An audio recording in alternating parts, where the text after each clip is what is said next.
Hi, ഇന്നത്തെ ഒരു special class ആണ്. ഈ ക്ലാസ് കൃത്യമായിട്ട് കണ്ട് അവസാനം നിങ്ങൾക്ക് ഈ ഒരു ക്ലാസ്സിൽ പഠിച്ചതുമായി ബന്ധപ്പെട്ടുള്ള ഒരു 6 ചോദ്യങ്ങൾ ഉണ്ടാവും. അപ്പോൾ ആ 6 ചോദ്യങ്ങളുടെ ഉത്തരം കൃത്യമായിട്ട് നിങ്ങൾ ഒരൊറ്റ കമൻറ്റിൽ നിങ്ങൾ ഇവിടെ കമൻറ്റ് ചെയ്ത് വെക്കുക. അതിൽ നിന്ന് ഒരാൾ തിരഞ്ഞെടുത്ത് നമുക്ക് അടുത്ത് തുടങ്ങാൻ പോകുന്ന LGS അല്ലെങ്കിൽ LDC അല്ലെങ്കിൽ LPUPയുടെ ഗോൾഡ് ബാച്ചിൽ നിങ്ങൾക്ക് സൗജന്യമായിട്ട് ജോയിൻ ചെയ്യാൻ പറ്റും. നിങ്ങൾ വേറെ ഒന്നും ചെയ്യേണ്ട, അതില്ല ഇവിടെ അത് ചെയ്യുക. അതോടൊപ്പം തന്നെ എൻട്രിയുടെയും അതേപോലെ തന്നെ റാങ്ക് മേക്കർ PSC ടിപ്സ് എന്നുള്ള എൻ്റെ ടെലഗ്രാം ചാനലിൽ ജോയിൻ ചെയ്യുക. അവിടെയും ഒരു നിബന്ധന പറയാം, അതുകൂടെ ചെയ്താൽ മാത്രം മതി. നിങ്ങൾ സിമ്പിളായിട്ടുള്ള കാര്യമാണ്. നിങ്ങൾ പഠിക്കുക, കൃത്യമായിട്ട് ഈ ക്ലാസ്സിലുള്ള കാര്യങ്ങൾ കണ്ടു പഠിച്ചതിന് ശേഷം കമൻറ്റ് ചെയ്യുക. ഓക്കെ, അപ്പോൾ നമുക്ക് ഇവിടെ പ്രീവിയസ് വന്നൊരു ചോദ്യമാണ്. ആ ചോദ്യമായിട്ട് ബന്ധപ്പെട്ടുള്ള മറ്റ് വളരെ പ്രധാനപ്പെട്ട കുറേ കാര്യങ്ങൾ നിങ്ങളിവിടെ പഠിക്കും. ഇവിടെ നിന്നുള്ള പല ചോദ്യങ്ങളും നിങ്ങളുടെ പരീക്ഷയിലുണ്ടാവും. അതൊക്കെ കൃത്യമായിട്ട് പഠിച്ചിട്ട് അവസാനം ആ ഒരു ചോദ്യത്തിലേക്ക് കടന്നാൽ മതി. ഓക്കെ, അപ്പോൾ ചോദ്യം ഇതാണ്: താഴെ പറയുന്നവയിൽ കേവല പൂജ്യത്തിന് ആബ്സല്യൂട്ട് സീറോ അഥവാ കേവല പൂജ്യത്തിന് തുല്യമായത് അല്ലാത്തത് ഏത് എന്നുള്ളൊരു പ്രീവിയസ് ക്വസ്റ്റ്യൻ ആണ്. അപ്പോൾ അതിൻ്റെ റിലേറ്റഡ് ഫാക്ട്സും കാര്യങ്ങളൊക്കെ കഴിഞ്ഞിട്ടാണ് നമ്മൾ ആ ചോദ്യത്തിലേക്ക് കടക്കുക. അപ്പോൾ ഇഷ്ടംപോലെ കാര്യങ്ങൾ അതിനിടയിൽ പഠിക്കാനുണ്ട്. ഓക്കെ, അപ്പോൾ കേവല പൂജ്യത്തിന് തുല്യമായത് അല്ലാത്തത്, തുല്യമല്ലാത്തതാണ് ചോദിച്ചിരിക്കുന്നത്. അതായത് കേവല പൂജ്യം അഥവാ ആബ്സല്യൂട്ട് സീറോ എന്ന് പറയുന്നത് തന്മാത്രകളുടെ ഗതികോർജം പൂർണ്ണമായിട്ടും ഇല്ലാതാവുന്ന, പൂർണ്ണമായി നിലയ്ക്കുന്ന താപനിലയാണ്. അതായത് തിയററ്റിക്കലി -273.15 ഡിഗ്രി സെൽഷ്യസ് ഇതാണ് ആബ്സല്യൂട്ട് സീറോ അഥവാ കേവല പൂജ്യം എന്ന് പറയുന്നത്. ഇതിനെ എത്രയായിട്ടാണ് നമ്മൾ പറയുക? കെൽവിൻ സ്കെയിലിൽ 0 കെൽവിൻ ആണ്. എത്രയാണ്? 0 കെൽവിൻ. 0 കെൽവിൻ ആണ്. ഓക്കെ, അപ്പോൾ ഇവിടെ 0 കെൽവിൻ കൊടുത്തിട്ടുണ്ട് അല്ലേ? അപ്പോൾ അതെന്താണ്? തുല്യമായതാണ്. ദെൻ -273.15 ഡിഗ്രി സെൽഷ്യസ് കൊടുത്തിട്ടുണ്ട്, അതും ശരിയാണ്.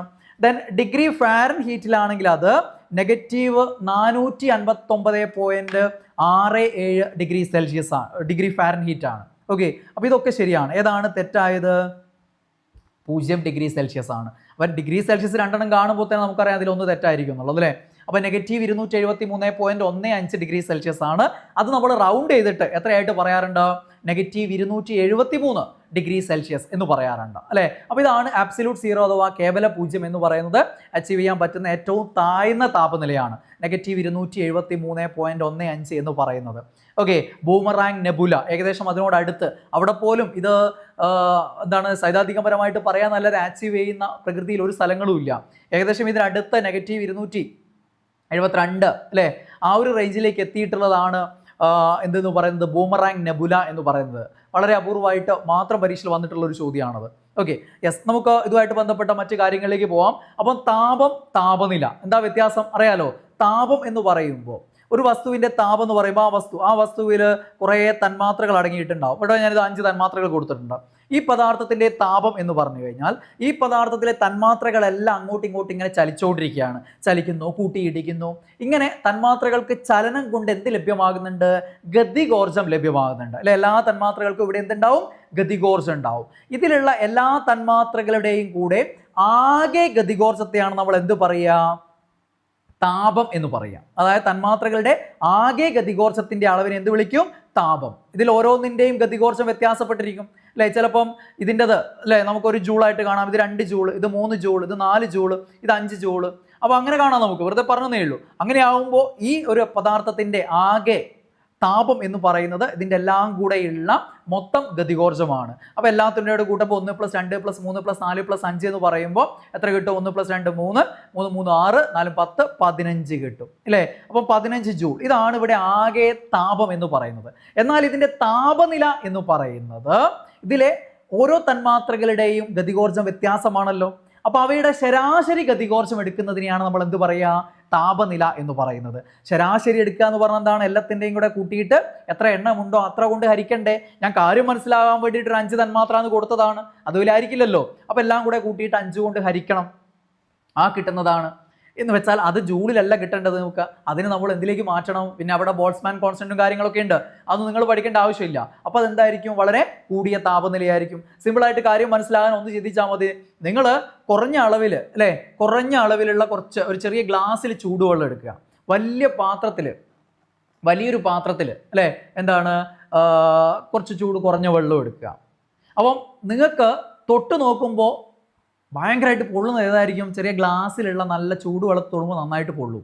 പക്ഷേ ഈ പറഞ്ഞ പാത്രത്തിൽ, വലിയൊരു പാത്രത്തിൽ എടുത്തു വെച്ചിട്ടുള്ള കുറേ അധികം വെള്ളമുണ്ട്, മറ്റേതിനേക്കാൾ എത്രയോ അളവിലുണ്ട്, കൂടുതലുണ്ടല്ലോ. അപ്പോൾ അത്രയും വെള്ളത്തിൽ തൊടുമ്പോൾ നിങ്ങൾക്ക് പൊള്ളുന്നില്ല. പക്ഷെ കൂടുതൽ താപം ഉള്ളത് എവിടെയായിരിക്കും? ഈ വലിയ പാത്രത്തിലായിരിക്കും. കാരണം അവിടെ അളവ് കൂടുതലുണ്ട്. എല്ലാത്തിൻ്റെയും കൂടെ ഗതികോർജ്ജം പരിഗണിക്കുമ്പോൾ അവിടെ താപം കൂടുതലായിരിക്കും. അപ്പോൾ അതാണ് ആ ഒരു വ്യത്യാസം മനസ്സിലാക്കാനുള്ളത്, താപവും താപനിലയും. താപത്തിന്റെ അടിസ്ഥാന യൂണിറ്റ് എന്താണ്? ജൂളാണ്. എന്താണ്? ജൂളാണ്. താപനിലയുടെ അടിസ്ഥാന യൂണിറ്റ് എന്താണ്? കെൽവിനാണ്. താപനില കെൽവിനാണ്. ഊർജം, താപം, പ്രവൃത്തി എന്നിവയുടെ അടിസ്ഥാന യൂണിറ്റ് ആണ് എന്ത്? ജൂൾ എന്ന് പറയുന്നത്. ഊർജത്തിന്റെയും താപത്തിന്റെയും പ്രവൃത്തിയുടെയും അടിസ്ഥാന യൂണിറ്റ് ആണ് ജൂൾ. നമ്മൾ മുമ്പൊരു മന്ത്രം ചൊല്ലിയൊക്കെ ഓർമ്മയുണ്ട് നിങ്ങൾക്ക്. ഓം പ്രതിരോധായ, അല്ലെ? ഊതാപ്രജൂൾ എർഗായ നമഃ. ഓം പ്രതിരോധായ. ഓം യൂണിറ്റ് എന്താണ്? പ്രതിരോധം. ഓം പ്രതിരോധായ ഊതാപ്രജൂൾ എർഗായ നമഃ. ഊതാപ്രജൂൾ എർഗായ നമഃ. ഊർജം, താപം, പ്രവൃത്തി. ഊതാപ്ര, ഊർജം, താപം, പ്രവൃത്തി. ഊതാപ്ര ജൂൾ, ഊർജം, താപം, പ്രവൃത്തി എന്നിവയുടെ അടിസ്ഥാന യൂണിറ്റ് ജൂൾ. ജൂൾ എർഗായ നമഃ ഇവയുടെ CGS യൂണിറ്റ് ആണ്. ഊർജം, താപം, പ്രവൃത്തി എന്നിവയുടെ CGS യൂണിറ്റ് ആണ് എന്ത്? എർഗ് എന്ന് പറയുന്നത്. എന്താണ്? എർഗ്.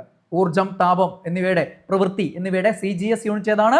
എർഗാണ്. അപ്പോൾ അതൊക്കെ നമ്മൾ വിശദമായിട്ട് പഠിക്കും. അപ്പം താപം, താപനില വ്യത്യാസം മനസ്സിലായല്ലോ. താപത്തിന്റെ അടിസ്ഥാന യൂണിറ്റ് ജൂൾ ആണ്. ഓക്കെ. ദെൻ താപനിലയുടെ അടിസ്ഥാന യൂണിറ്റ് കെൽവിൻ ആണ്. ഇതിനൊക്കെ കൂടുതൽ യൂണിറ്റുകളുണ്ട്. താപനിലയുടെ മറ്റു പ്രധാന യൂണിറ്റുകളാണ് കെൽവിൻ കൂടാതെ ഡിഗ്രി സെൽഷ്യസ്. ഡിഗ്രി സെൽഷ്യസ്, അല്ലെ? പഴയ സെന്റിഗ്രേഡ് സ്കെയിൽ എന്നൊക്കെ പറയും നമ്മൾ. സെൽഷ്യസ് സ്കെയിൽ അല്ലെങ്കിൽ സെന്റിഗ്രേഡ് സ്കെയിൽ എന്ന് പറയുന്നത് എന്താണ്? സെയിം ആണ്. അപ്പം ഡിഗ്രി സെൽഷ്യസ് ഉണ്ട്, ഡിഗ്രി ഫാരൻഹീറ്റ് ഉണ്ട്. എന്താണ്? Degree Fahrenheit. ഇത് മൂന്നുമാണ് പ്രധാനപ്പെട്ടത്. അടിസ്ഥാന യൂണിറ്റ് കെൽവിൻ, അത് കൂടാതെ സെൽഷ്യസ് സ്കെയിലും ഫാരൻഹീറ്റ് സ്കെയിലും ഓർമ്മിക്കുക. പിന്നെ റാൻകിൻ സ്കെയിൽ, റോമർ സ്കെയിൽ എന്നൊക്കെ പറഞ്ഞിട്ടുണ്ട്. റാൻകിൻ സ്കെയില്, പിന്നെ റോമർ സ്കെയിൽ, ഇങ്ങനെയൊക്കെ ഉള്ളതുണ്ട്. അതൊന്ന് പേര് ഓർമ്മിച്ച് വെച്ചാൽ മതി, അങ്ങനെ ചോദിക്കാറില്ല. ഓക്കെ. റാൻകിൻ സ്കെയിലും റോമർ സ്കെയിലും ഒക്കെ താപനിലയുടെ മറ്റ് ചില യൂണിറ്റുകളാണെന്ന് ഓർമ്മിച്ച് വെക്കുക. അപ്പോൾ ഇവിടെ ചോദ്യം എന്തായിരുന്നു? കേവല പൂജ്യമാണ്. 0 കെൽവിൻ ആണ്, അല്ലാതെ 0 ഡിഗ്രി സെൽഷ്യസ് അല്ല. -273.15 ഡിഗ്രി സെൽഷ്യസ് ആണ്. അത് ഫാരൻഹീറ്റിലാണ് കൊടുത്തതെങ്കിൽ -459.67 ഡിഗ്രി ഫാരൻഹീറ്റ്. ചിലപ്പോൾ റൗണ്ട് ചെയ്തിട്ട് -460 എന്ന് കൊടുത്തേക്കാം. -460 ഫാരൻഹീറ്റ്.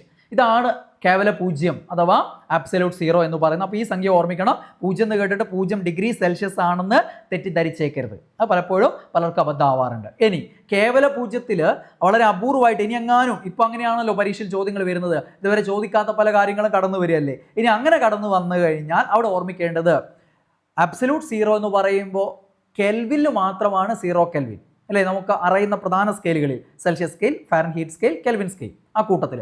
എന്നാൽ 0 കെൽവിന് തുല്യമാണ് 0 റാൻകിനും. അതായത് റാൻകിൻ സ്കെയിൽ എന്ന് പറയുന്നത് കെൽവിൻ സ്കെയിൽ പോലെ തന്നെ 0-ലാണ്. ഓക്കെ. 0 കെൽവിനും 0 റാൻകിനും എന്താണ്? സെയിം ആണ്. പക്ഷെ പിന്നീട് അങ്ങോട്ട് വ്യത്യാസമാണ്. പിന്നീട് അങ്ങോട്ട് ഓരോന്നിലും വ്യത്യാസമാണ്. അതായത് ഒരു റാൻകിൻ എന്ന് പറഞ്ഞാൽ ശരിക്കും 5/9 കെൽവിനാണ്. നേരെ തിരിച്ചു പറയുകയാണെങ്കിൽ ഒരു കെൽവിൻ എന്ന് പറഞ്ഞു കഴിഞ്ഞാൽ 1.8 റാൻകിനാണ്.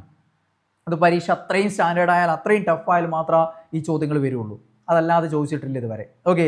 അപ്പം ഒരു കെൽവിൻ എന്ന് പറഞ്ഞാൽ 1.8 റാൻകിനാണ്. അപ്പം 100 കെൽവിൻ എന്ന് പറയുമ്പോൾ 180 റാൻകിൻ വരും. അതായത് കെൽവിൻ സ്കെയിലും റാൻകിൻ സ്കെയിലും 0-ൽ മാത്രം തുല്യമായിരിക്കും.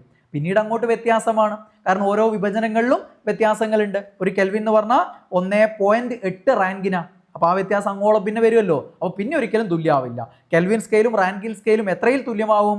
0-ൽ തുല്യമാവും. അതൊക്കെ ഇനി അപൂർവം പരീക്ഷകളിൽ, ഇനി അങ്ങോട്ടുള്ള പരീക്ഷകളിൽ റയർ ക്വസ്റ്റനായി, റാങ്ക് മേക്കിംഗ് ക്വസ്റ്റനായി വന്നു കഴിഞ്ഞാൽ അത്ഭുതപ്പെടാനില്ല. സാധാരണ ഫാരൻഹീറ്റ്, സെൽഷ്യസ്, കെൽവിൻ ഇത് മൂന്നും വെച്ചാണ് പരീക്ഷ ചോദ്യങ്ങൾ വന്നുകൊണ്ടിരിക്കുന്നത്. ആ കാര്യങ്ങൾ, പ്രധാനപ്പെട്ട കാര്യങ്ങളിലേക്ക് നമുക്ക് കടക്കണം. അപ്പോൾ 100 കെൽവിൻ എന്ന് പറയുമ്പോൾ എത്രയായിരിക്കും? 180 എന്തായിരിക്കും? റാൻകിൻ ആയിരിക്കും. റാൻകിൻ, റോമർ ഇതൊക്കെ ആളെ പേരുകളിലാണ്. കെൽവിൻ സ്കെയിലായാലും സെൽഷ്യസ് സ്കെയിലായാലും ഫാരൻഹീറ്റ് സ്കെയിലായാലും റാൻകിൻ സ്കെയിലായാലും റോമർ സ്കെയിലായാലും ഇതൊക്കെ ആവിഷ്കരിച്ച ആളുകളുടെ പേരിലാണ് ഈ സ്കെയിലുകൾ അറിയപ്പെടുന്നത്. ഓക്കെ. അപ്പോൾ നമ്മൾ പറഞ്ഞു തുടങ്ങിയിടത്തിലുള്ള കാര്യമാണ് താപം. ഒരു പദാർത്ഥത്തിൽ അടങ്ങിയ തന്മാത്രകളുടെ ആകെ ഗതികോർജ്ജമാണ്, ആകെ കൈനറ്റിക് എനർജിയാണെന്ന് പറയും നമ്മൾ താപം എന്ന് പറയുക. ഏതൊരു പദാർത്ഥമായാലും അതിലടങ്ങിയിരിക്കുന്ന കുറേ തന്മാത്രകൾ ഉണ്ടാവും. ആ തന്മാത്രകൾ ചെറിയ രീതിയിലോ വലിയ രീതിയിലോ ആയിട്ട് ചലിക്കുന്നുണ്ടാവും. ആ ചലനം കൊണ്ട് ഓരോ തന്മാത്രയ്ക്കും എന്തുണ്ടാവും? ഗതികോർജ്ജം ഉണ്ടാവും. Kinetic energy half mv², അറിയുന്നല്ലേ? അപ്പോൾ ആ ഒരു ഗതികോർജ്ജം ഓരോ തന്മാത്രയ്ക്കും ഉണ്ടാവും. അത് എത്ര തന്മാത്രകളുണ്ട് അതിൻ്റെ എല്ലാം കൂടെ ചേർന്നതിനെയാണ് നമ്മൾ എന്ത് പറയുക? താപം എന്ന് പറയുക. ഊർജ്ജത്തിന്റെ ഒരു രൂപമാണ് എന്ത്? താപം എന്ന് പറയുന്നത്, താപോർജ്ജം അല്ലേ? യൂണിറ്റ് നമ്മൾ പറഞ്ഞു, അടിസ്ഥാന യൂണിറ്റ് എന്താണ്? ജൂൾ ആണ്. SI യൂണിറ്റ് എന്താണ്? ജൂൾ ആണ്. ദെൻ താപം അളക്കാനുള്ള ഉപകരണമാണ് എന്ത്? കലോറിമീറ്റർ. അതറിയാം നിങ്ങൾക്ക്. താപത്തിന്റെ ആദ്യകാല യൂണിറ്റ് ആണ്, ഒരു ട്രഡീഷണൽ യൂണിറ്റ് ആണ് എന്ത്? കലോറി. അപ്പൊ കലോറിമീറ്റർ എന്തളക്കാനുള്ളതാണ്? താപം അളക്കാനുള്ള ഉപകരണമാണ്. ഓക്കെ, താപത്തിന്റെ ഒരു ഊർജം, താപം, പ്രവൃത്തി അടിസ്ഥാന യൂണിറ്റ് ആണ് ജൂൾ. ഇവയുടെ ഒരു ആദ്യകാല യൂണിറ്റ് ആണ് കലോറി. ദെൻ CGS യൂണിറ്റ് ആണ് എന്ത്? എർഗ് എന്ന് പറയുന്നത്. CGS unit. SI യൂണിറ്റ് എന്ന് പറഞ്ഞാൽ പഴയ MK സിസ്റ്റം ആണ്. മീറ്റർ, കിലോഗ്രാം, സെക്കൻഡ് അല്ലേ? നീളത്തിന്റെ മീറ്റർ, ദെൻ മാസിന്റെ കിലോഗ്രാം, സമയത്തിന്റെ സെക്കൻഡ്. അതിന്റെ അടിസ്ഥാനത്തിലുള്ളതാണ് SI സിസ്റ്റം. പഴയ MK സിസ്റ്റം ആണ് പുതിയ SI പദ്ധതി എന്ന് പറയുന്ന SI സിസ്റ്റം എന്ന് പറയുന്നത്.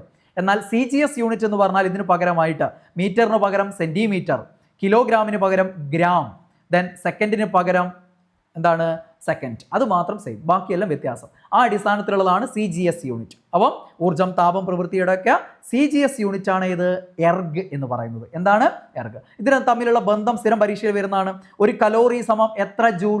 4.2 ജൂൾ എന്നാണ് പരീക്ഷ സ്ഥിരം ഉണ്ടാവുക. 4.184. അതാണ് റൗണ്ട് ചെയ്തിട്ട് എത്ര പറയുന്നത്? 4.2 ജൂൾ എന്ന് പറയുന്നത്. ഓർമ്മിച്ച് വെക്കുക. 4.184 ജൂൾ. ഇനി പരീക്ഷയിൽ ചിലപ്പോൾ അങ്ങനെ തന്നെ കൊടുക്കുമ്പോൾ തെറ്റിപ്പോകരുത്. 2 സ്ഥാനമോ 3 സ്ഥാനമോ ഒക്കെ മാറി മാറി കൊടുത്തേക്കാം പരീക്ഷ സ്റ്റാൻഡേർഡ് ആകുന്ന സമയത്ത്. ഓക്കെ, ഇപ്പം ചില പാഠപുസ്തകങ്ങളിലൊക്കെ അങ്ങനെ തന്നെ കൊടുക്കുകയും ചെയ്തിട്ടുണ്ട്. അതുകൊണ്ട് അങ്ങനെ തന്നെ ഓർമ്മിച്ച് വെക്കുക. 4.184 ജൂൾ. അത് റൗണ്ട് ചെയ്യുന്നതാണ് 4.2 ജൂൾ എന്ന് പറയുന്നത്. ദെൻ ഒരു എർഗ് എന്ന് പറഞ്ഞാൽ എത്ര ജൂളാ? 10⁻⁷ ജൂൾ ആണ്. ഒരു എർഗ് എന്ന് പറഞ്ഞാൽ 10⁻⁷ ജൂൾ. നേരെ തിരിച്ചാ ചോദിച്ചെങ്കിലോ? ആ സാറ് പഠിപ്പിച്ച നെഗറ്റീവ് ഉണ്ടല്ലോ എന്ന് പറഞ്ഞിട്ട് തെറ്റിപ്പോണ്ട. ഒരു ജൂൾ സമം എത്ര എർഗാണെന്ന് ചോദിച്ചാലോ 10⁻⁷ എർഗായിരിക്കും ഒരു ജൂൾ. തിരിച്ച് ചോദിച്ചു കഴിഞ്ഞാൽ അപ്പോൾ അത് മാറിപ്പോരുതേ. അപ്പം ഏതെങ്കിലും ഒന്ന് ഓർമ്മിച്ചാൽ മതി, മറ്റത് നേരെ തിരിച്ചാന്ന് ഓർമ്മിച്ചാൽ മതി. ഒരു നമ്മൾ മറ്റ് യൂണിറ്റുകളല്ലേ പഠിക്കുന്നത്. അപ്പോൾ മറ്റ് യൂണിറ്റുകൾ, ഒരു കലോറി 4.2 ജൂൾ, ഒരു എർഗ് എത്ര ജൂൾ? 10⁻⁻7 ജൂൾ. അങ്ങനെ പഠിച്ചു വെച്ചാൽ മതി. ഒരു എർഗ് എന്ന് പറഞ്ഞാൽ എത്രയാണ്? 10⁻⁷ ജൂൾ ആണെന്ന് ഓർമ്മിച്ച് വെക്കുക. ദെൻ താപവുമായിട്ട് ബന്ധപ്പെട്ട് താപത്തിന്റെ പ്രസരണ രീതികളാണ്. താപത്തിന്റെ ഒരു സ്ഥലത്ത് നിന്ന് മറ്റൊരു സ്ഥലത്തേക്ക് വഹിച്ചു കൊണ്ടുപോവുക, ചലനം, അതിനെയാണെന്ന് പറയുക? താപപ്രസരണം എന്ന് പറയുക. താപത്തിന്റെ ചലനമാണ്. അത് 3 രീതിയിലാണ്. അതിലൊന്നാണ് ചാലനം അഥവാ കണ്ടക്ഷൻ. മറ്റൊന്നാണ് സംവഹനം അഥവാ കൺവെക്ഷൻ. മറ്റൊന്നാണ് വികിരണം അഥവാ റേഡിയേഷൻ എന്ന് പറയുന്നത്. ചാലനം, സംവഹനം, വികിരണം, ഈ 3 രീതികളിലാണ് പൊതുവെ താപം പ്രസരണം നടക്കുന്നത്. ഒരു സ്ഥലത്ത് നിന്ന് താപം മറ്റൊരു സ്ഥലത്തേക്ക് സഞ്ചരിക്കുന്നത് അല്ലേ? ഈ ഒരു രീതിയിലാണ് ചാലനം, സംവഹനം, ദെൻ വികിരണം എന്നുള്ള രീതികളിലാണ്. അപ്പോൾ അതിൽ ഫസ്റ്റ് വൺ ചാലനം അഥവാ കണ്ടക്ഷൻ എന്ന് പറയുന്നത്. കണ്ടക്ഷൻ അഥവാ ചാലനം എന്ന് പറഞ്ഞു കഴിഞ്ഞാൽ ഞാൻ നിങ്ങളോട് പറഞ്ഞു കഴിഞ്ഞ ഒരു പദാർത്ഥം എന്ന് പറയുമ്പോൾ അതിൽ എന്തുണ്ടാവും? കുറേ അധികം തന്മാത്രകൾ ഉണ്ടാവും അല്ലേ? യെസ്. ഇനി ഇതിനടുത്ത് മറ്റൊരു വസ്തു വെച്ചു എന്ന് വിചാരിക്കുക. ഇത് ചൂടായ ഒരു വസ്തുവാണ്. ഇതിന് സമീപത്തൊരു വസ്തു വെച്ചാൽ അതും ചൂടാവുമല്ലോ. ഇതൊരു ഇരുമ്പാണെന്ന് വെച്ചോ, മറ്റൊരു ലോഹം ഇവിടെ സമീപത്ത് വെക്കുന്നു. അപ്പോൾ ഈ ലോഹം ചൂടായി കഴിഞ്ഞാൽ തൊട്ടടുത്തുള്ള ഇതും എന്താവും? ചൂടാവും. എങ്ങനെയാണ് ചൂടാകുന്നത്? അത് ചാലനം എന്നുള്ള രീതിയാണ്. അതായത് അതിലുള്ള തന്മാത്രകളുടെ സ്ഥാനമാറ്റം ഇല്ലാതെ തന്നെ താപം കൈമാറ്റം ചെയ്യപ്പെടുകയാണ്. തന്മാത്രകൾ എന്ത് ചെയ്യുന്നില്ല? ചലിക്കുന്നില്ല. ഒരു തന്മാത്രയിൽ നിന്ന് താപം അല്ലേ തൊട്ടടുത്തതിലേക്ക് പോകുന്നു, അങ്ങനെ എന്ത് ചെയ്യാണ്?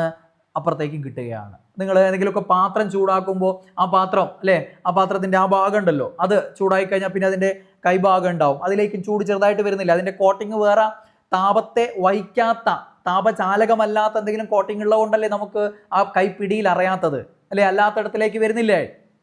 യെസ്. അപ്പം അങ്ങനെ ഏതെങ്കിലും ഒരു ലോഹത്തിൻ്റെ പേര് ചോദിക്കുകയാണെങ്കിൽ പറയേണ്ട എന്താണ്? ചാലനമാണ്. തന്മാത്രകളുടെ സ്ഥാനമാറ്റമില്ലാതെ താപം കൈമാറ്റം ചെയ്യപ്പെടുന്ന രീതിയാണ്. ഒന്നിലുണ്ടാകുന്ന താപം അടുത്ത തന്മാത്രയിലേക്ക് കൈമാറ്റം ചെയ്യപ്പെടുന്നു. തന്മാത്രകൾക്ക് എന്തില്ല? സ്ഥാനമാറ്റമില്ല. മനസ്സിലായില്ലേ? അതാണെന്ത്?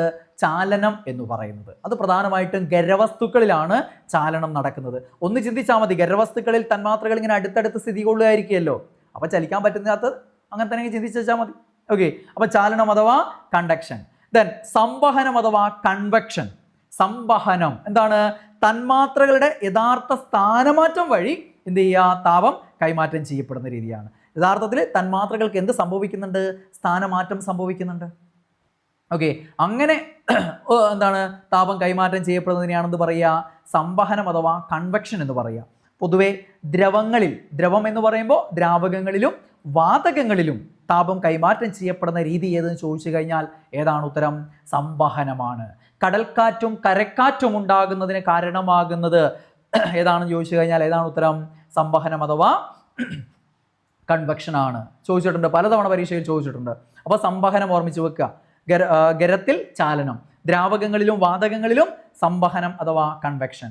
ദെൻ വികിരണം, മാധ്യമത്തിൻ്റെ സഹായമില്ലാതെ, മാധ്യമ സാന്നിധ്യമില്ലാതെ താപം പ്രസരണം ചെയ്യപ്പെടുന്ന രീതിയാണെന്ത്? വികിരണം അഥവാ റേഡിയേഷൻ എന്ന് പറയുന്നത്. വികിരണം അഥവാ റേഡിയേഷൻ. സൂര്യൻ്റെ താപം ഭൂമിയിലേക്ക് എത്തുന്നതൊക്കെ വികിരണ രൂപത്തിലാണെന്ന് പഠിച്ചിട്ടില്ലേ? അപ്പോൾ സൂര്യതാപം ഭൂമിയിലേക്ക് എത്തുന്നത് വികിരണ രൂപത്തിലാണ്. അപ്പം ചാലനം, സംവഹനം, വികിരണം, ഈ 3 രീതികളിലാണ് താപപ്രസരണം നടക്കുന്നത്. അപ്പോൾ അത് വളരെ പ്രധാനപ്പെട്ട പോയിന്റുകളാണ്. ദെൻ താപനില, എന്തായിരുന്നു വ്യത്യാസം എന്നാ പറഞ്ഞത്? താപവും താപനിലയും തമ്മിലുള്ള വ്യത്യാസം എന്താ പറഞ്ഞത്? പദാർത്ഥത്തിലെ തന്മാത്രകളുടെ ആകെ ഗതികോർജ്ജമാണ് എന്ത്? താപം. ശരാശരി ഗതികോർജ്ജമാണ് താപനില എന്ന് പറയുന്നത്. ഓരോ തന്മാത്രകളുടെയും ഗതികോർജ്ജം വ്യത്യാസപ്പെട്ടിരിക്കും. ശരാശരി ഗതികോർജ്ജമാണ് എന്ത്? താപനില എന്ന് പറയുന്നത്. മനസ്സിലായില്ലേ? അപ്പോൾ ഒരു പദാർത്ഥത്തിലെ തന്മാത്രകളുടെ ശരാശരി ഗതികോർജ്ജത്തിൻ്റെ അളവാണ് താപനില. ഒരു പദാർത്ഥം എത്രത്തോളം തണുത്തിരിക്കുന്നു, എത്രത്തോളം ചൂടുണ്ട് എന്നതിനെ സൂചിപ്പിക്കുന്ന അളവാണ് അതിൻ്റെ താപനില അഥവാ ഊഷ്മാവ് എന്ന വാക്ക് നമ്മൾ ഉപയോഗിക്കാറുണ്ട്. താപനില അഥവാ ഊഷ്മാവ്, ടെമ്പറേച്ചർ എന്ന് പറയും ഇംഗ്ലീഷിൽ, അല്ലേ? അടിസ്ഥാന യൂണിറ്റ് എന്താണ്? കെൽവിനാണ്. നമ്മൾ ഏറ്റവും കൂടുതൽ കേട്ടിട്ടുണ്ടാവുക സെൽഷ്യസ് എന്നാണ്. എന്നാൽ താപനിലയുടെ അടിസ്ഥാന യൂണിറ്റ് ഏതാണ്? കെൽവിൻ. താപനിലയുടെ അടിസ്ഥാന യൂണിറ്റ് കെൽവിൻ. മറ്റു പ്രധാന യൂണിറ്റുകളാണ് സെൽഷ്യസ് സ്കെയിൽ, സെൽഷ്യസ്, ഫാരൻഹീറ്റ്, പിന്നെ നമ്മൾ പഠിച്ചു റാൻകിൻ, റോമർ. ഇതൊക്കെ താപനിലയുടെ മറ്റ് ചില യൂണിറ്റുകളിൽ വരുന്നതാണ്. താപനില അളക്കാനുള്ള ഉപകരണമാണ് തെർമോമീറ്റർ. തെർമോമീറ്റർ, പലതരം തെർമോമീറ്ററുകളില്ലേ? ഇന്ന് നമുക്ക് എന്താണ് പനി പിടിച്ചു നിങ്ങൾ ഒരു ഹോസ്പിറ്റലിൽ പോയി കഴിഞ്ഞാൽ അവിടെ കക്ഷത്തിൽ വെക്കുന്ന, അല്ലേ, രീതിയിലുള്ള തെർമോമീറ്ററുകൾ കാണാം. നിങ്ങൾക്ക് ഡിജിറ്റൽ തെർമോമീറ്ററുകൾ കാണാം. അതേപോലെ ഇപ്പോൾ കോവിഡിൻ്റെ സമയത്തൊക്കെ നിങ്ങൾ കണ്ടിട്ടില്ലേ ഇൻഫ്രാറെഡ് തെർമോമീറ്റർ, നമ്മൾ തൊടാതെ തന്നെ പനി അളക്കാൻ പറ്റുന്ന ഇൻഫ്രാറെഡ് തെർമോമീറ്ററുകൾ ഉണ്ട്, അതിലേക്ക് എത്തിയിട്ടുണ്ട്, അല്ലേ? അപ്പോൾ അത്തരം തെർമോമീറ്ററുകൾ, പലതരത്തിലുള്ള തെർമോമീറ്ററുകൾ നമുക്കുണ്ട്. പൊതുവെ സാധാരണ തെർമോമീറ്ററുകളിൽ ഉപയോഗിക്കുന്ന ദ്രാവകങ്ങൾ, അതായത് തെർമോമീറ്ററിൽ അളവ് മനസ്സിലാക്കാൻ വേണ്ടിയിട്ട് അതിൽ എന്തുണ്ടാവും? ദ്രാവകം ഉണ്ടാവും പൊതുവെ. അതാണെന്ത്? മെർക്കുറി അല്ലെങ്കിൽ ആൽക്കഹോൾ. പൊതുവെ ഉപയോഗിക്കുന്ന ഏതാണ്? മെർക്കുറിയാണ്. കൂടുതൽ തെർമോമീറ്ററുകളിൽ പൊതുവെ ഉപയോഗിക്കുന്ന ഏതാണെന്ന് ചോദിച്ചു കഴിഞ്ഞാൽ മെർക്കുറിക് തെർമോമീറ്ററുകളാണ്. ഓക്കെ, മറ്റൊന്ന് ഏതാണ്? ആൽക്കഹോൾ തെർമോമീറ്ററുകളാണ്, ദ്രാവകങ്ങൾ എന്ന് പറയുന്നത്. അതേപോലെ തന്നെ ഗ്യാസ് തെർമോമീറ്ററുകളുണ്ട്. അതായത് ഈ തെർമോമീറ്ററുകൾ കാലിബ്രേറ്റ് ചെയ്യാനൊക്കെ ഉപയോഗിക്കുന്നതാണ്. അതാണ് എന്താണ്? ഗ്യാസ് തെർമോമീറ്ററുകൾ. അത്തരം തെർമോമീറ്ററുകളിൽ ഒന്നുകിൽ ഹീലിയം, അല്ലെങ്കിൽ ഹൈഡ്രജൻ, അല്ലെങ്കിൽ നൈട്രജൻ ഒക്കെയാണ് ഉപയോഗിക്കുന്നത്. അതങ്ങനെ ചോദിച്ചിട്ടില്ല, PSC അങ്ങനെ ചോദിച്ചിട്ടില്ല ഗ്യാസ് തെർമോമീറ്ററുകളുടെ കാര്യം. ഓക്കെ, അപ്പം സാധാരണ തെർമോമീറ്ററുകളിൽ ഉപയോഗിക്കുന്ന ദ്രാവകം ഏതെന്ന് ചോദിച്ചാൽ ഉത്തരം മെർക്കുറിയാണ് ഉണ്ടാവുക. അതില്ലെങ്കിൽ ഏതുണ്ടോ നോക്കുക? ആൽക്കഹോൾ ഉണ്ടോ നോക്കുക. ഇനി മെർക്കുറിയും ആൽക്കഹോളും കൊടുത്തിട്ടുണ്ടെങ്കിൽ ഇവ രണ്ടും എന്നുള്ള ഓപ്ഷൻ ആയിരിക്കും ശരി ഉത്തരം. ഓക്കെ, മെർക്കുറിക് തെർമോമീറ്റർ ഉണ്ട്, ആൽക്കഹോളിക് തെർമോമീറ്റർ ഉണ്ട്. Okay, yes. അപ്പോൾ അതിൽ രണ്ടിൻ്റെയും കുറച്ച് കാര്യങ്ങളൊന്നും അറിഞ്ഞിരിക്കണം. മെർക്കുറി, ആൽക്കഹോൾ, ഇത് ഉപയോഗിക്കുന്നത് അതിൻ്റെ ദ്രവണാംഗം, തിളനില, ഇങ്ങനെയൊക്കെയുള്ള ചോദ്യങ്ങൾ പലപ്പോഴും പരീക്ഷയിൽ വന്നിട്ടുണ്ട്. മെർക്കുറി ഉപയോഗിക്കാനുള്ള കാരണം എന്താണെന്ന് ചോദിച്ചു കഴിഞ്ഞാൽ നല്ലൊരു താപചാലകമാണ്, താപല്ലേ അളക്കുന്നത്, അപ്പോൾ സ്വാഭാവികമായിട്ട് താപചാലകമാണ്. പിന്നെയോ വിസിബിലിറ്റി കൂടുതലാണ്, നല്ല ദൃശ്യത കൂടുതലാണ്, നല്ല വ്യക്തമായിട്ട് കാണാൻ സാധിക്കും. അതേപോലെ തന്നെ ഈ തെർമോമീറ്റർ നിർമ്മിക്കപ്പെട്ടിരിക്കുന്ന ആ ഗ്ലാസ്സിൽ എന്ത് ചെയ്യില്ല? ഒട്ടിപ്പിടിക്കില്ല, അതിൽ പറ്റിപ്പിടിക്കില്ല. അതുകൊണ്ട് വ്യക്തത നല്ല കൂടുതലായിരിക്കും.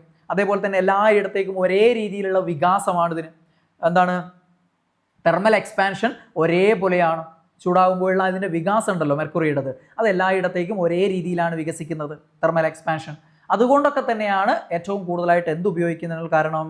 മെർക്കുറി ഉപയോഗിക്കാനുള്ള കാരണം. Okay, yes. ഇനി ഇവിടെയുള്ള മറ്റൊരു പ്രത്യേകത ഇതാണ്, നോക്കിയേ. മെർക്കുറിയുടെ ദ്രവണാംഗം എത്ര? പലതവണ പരീക്ഷ ചോദിച്ചു. എന്തുകൊണ്ടാണ് ഈ മെർക്കുറി മാത്രം ചോദിക്കുന്നത് പലരും വിചാരിക്കും. ഇതുകൊണ്ടാണ്, ഇവിടെ ഉപയോഗിക്കുന്നതുകൊണ്ടാണ്. മെർക്കുറിയുടെ ദ്രവണാംഗം എത്രയാണ്? -39 ഡിഗ്രി സെൽഷ്യസ് ആണ്. -39 ഡിഗ്രി സെൽഷ്യസ് ആണ്. ഓർത്ത് വെക്കണേ, നെഗറ്റീവ് ആണ്. -39 ഡിഗ്രി സെൽഷ്യസ് ദ്രവണാംഗം. ദ്രവണാംഗം എന്ന് പറഞ്ഞാൽ എന്താ? ദ്രവമായി മാറുന്ന അംഗം, ദ്രാവകമായി മാറുന്ന അംഗം. അംഗം മീൻസ് സംഖ്യ. അപ്പം ഒരു ഖരം ദ്രാവകമായി മാറുന്ന ആ ഒരു താപനിലയാണ്. അപ്പം മെർക്കുറി എന്ന് പറയുമ്പോൾ പൊതുവെ നിങ്ങൾക്കറിയാം സാധാരണ ഊഷ്മാവിൽ ദ്രാവകം, കാരണം -39 തന്നെ ദ്രാവകമാകുമല്ലോ, അത്രയും താഴ്ന്ന താപനിലയിൽ തന്നെ ദ്രാവകമാവും. ഖരാവസ്ഥയിൽ നിന്ന് -39 തന്നെ അത് ദ്രാവകമായിട്ട് മാറും. അതാണ് അതിൻ്റെ ദ്രവണാങ്കം എന്ന് പറയുന്നത്. Okay, -39 degree Celsius. ദെൻ ഇതിൻ്റെ തിളനില, അതായത് തിളനില എന്ന് പറയുന്നത് ബോയിലിംഗ് പോയിന്റ്, ആ ദ്രാവകം തിളച്ച് വാതകമായി മാറുന്ന താപനില, അത് എത്രയാണ്? 357. അപ്പോൾ ഇതിനിടയിൽ നല്ലൊരു റേഞ്ച് കിടക്കുന്നുണ്ട്. -39 357, ഇത് പോസിറ്റീവാ. ഇത് ഓർമ്മിച്ച് വെക്കണേ രണ്ടും.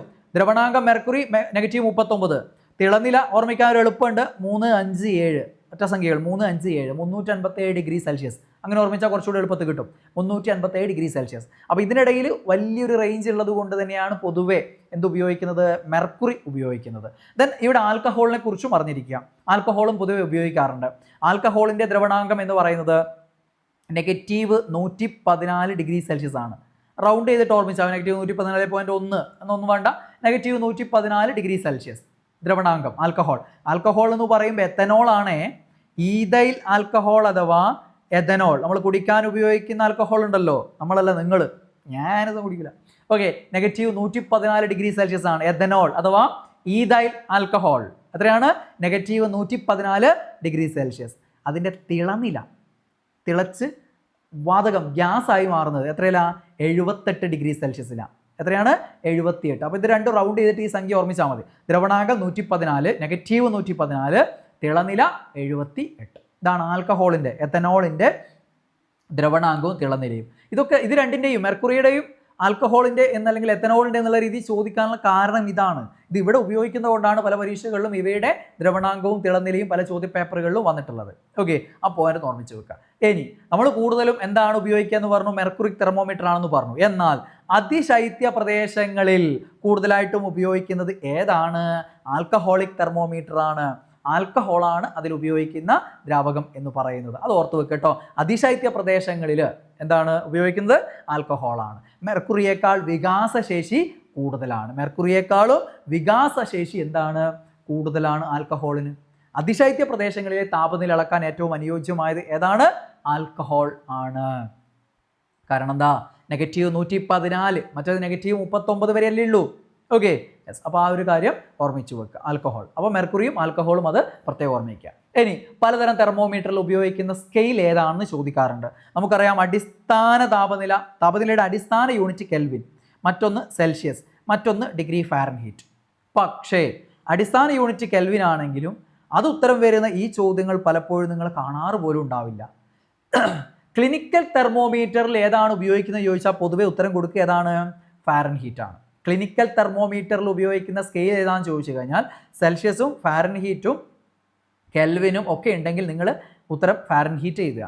ഇനി ഫാരൻഹീറ്റും സെൽഷ്യസും കൊടുത്തിട്ടുണ്ടെങ്കിൽ ബാക്കിയുള്ള ഓപ്ഷനുകളൊക്കെ എന്താണെന്നുള്ളത് നോക്കിയിട്ട് വേണം ഉത്തരം എഴുതാൻ.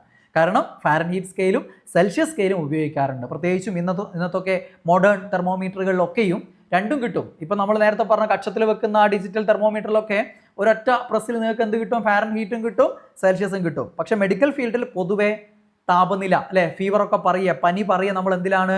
100 ഡിഗ്രി പനി എന്നൊക്കെയല്ലേ പറയുക. യെസ്, അതായത് നമ്മുടെ ശരീര താപനില എത്രയാണ്? 98.6 ഡിഗ്രി ഫാരൻഹീറ്റ് ആണ്. അത് മുകളിലേക്ക് കൂടുക, അതാണ് എന്ത്? പനി എന്ന് പറയുന്നത്. 37 ഡിഗ്രി സെൽഷ്യസ് ആണ്, അതാണ് 98.6. 37 എന്ന് പറയുന്നതാണ് ശരിക്കും ഇന്ന് കണക്കുകൾ പ്രകാരം 36.6 to 36.9 ഈ ഒരു റേഞ്ചാണ് ഹ്യൂമൻ ബോഡി ടെമ്പറേച്ചറായിട്ട് പൊതുവെ മെഡിക്കൽ ഫീൽഡിൽ കണക്കാക്കുന്നത്. 36.9 വരെയാണ് മാക്സിമം.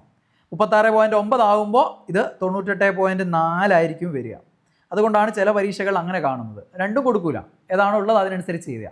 ഇത് 36.9 എന്നുള്ള റൗണ്ട് ചെയ്തിട്ടാണ് നമ്മൾ എത്ര പറയുന്നത്? 37 എന്നങ്ങ് പറയുന്നത്. ആ 37 തുല്യമായിട്ടുള്ള ഫാരൻഹീറ്റ് ആണ് 98.6 ഡിഗ്രി ഫാരൻഹീറ്റ് എന്ന് പറയുന്നത്. അപ്പോൾ ഒരു നേരിയ പനിയാണെങ്കിൽ തന്നെ അത് 100 മുകളിലേക്ക് കടക്കും.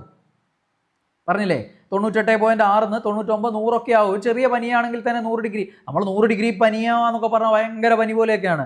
അത് മെഡിക്കൽ ഫീൽഡിൽ എന്താണ്? ലോ ഫീവർ എന്നുള്ള കണക്കിലേക്കാണ് വരിക.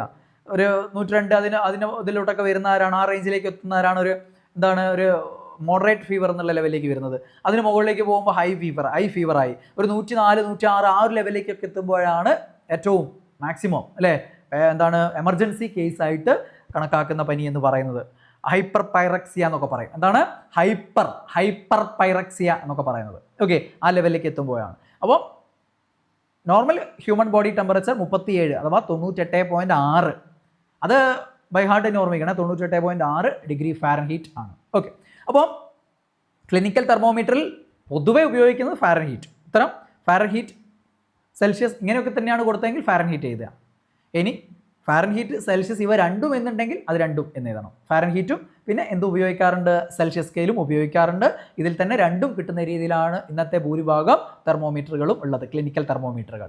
ഇനി ലബോറട്ടറി തെർമോമീറ്ററുകൾ എന്താ ഉപയോഗിക്കുന്നത്, പൊതുവെ സെൽഷ്യസ് ആണ്.